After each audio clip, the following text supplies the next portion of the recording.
আমরা ইসমাইলের tonsil operation করে ফেলছি।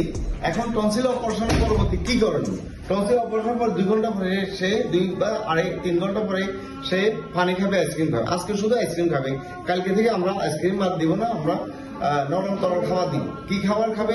সবাই খাবে, কিন্তু নরম তরল খাবার খাবে।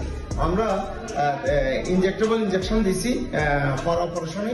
আমরা রাত থেকে 3-4 ঘন্টা পর থেকে ওরাল অ্যান্টিবায়োটিক আমরা দিব, মুখে অ্যান্টিবায়োটিক দিব। তারপর কালকে থেকে আমরা মুখে অ্যান্টিবায়োটিক চলবে, ব্যথার ওষুধ চলবে, হাইড্রোজেন পারক্সাইড করা চলবে। তবে টনসিল অপারেশনে ব্যথা 11 থেকে 12 দিন থাকে। 13 দিনের মাথার পর থেকে ব্যথা চলে যায়। এই হলো টনসিল অপারেশনের পরবর্তী করণীয়। তবে আমাদের রোগীকে ইনস্ট্রাকশন দিই, খাওয়ার সময় ব্যথা করবে, ইসমাইল এরকম করে না, ব্যথা সহ্য করে খেতে হবে, না খেলে ব্যথা বাড়বে, ক্রমাগত খাবার খেলে ব্যথা কমে যাবে, থুতু গিলে ফেলবেন। এই 5টা ইনস্ট্রাকশন আমরা রোগীদেরকে বলি। এই হলো টনসিল অপারেশন পরবর্তী উপদেশ। আসসালামু আলাইকুম।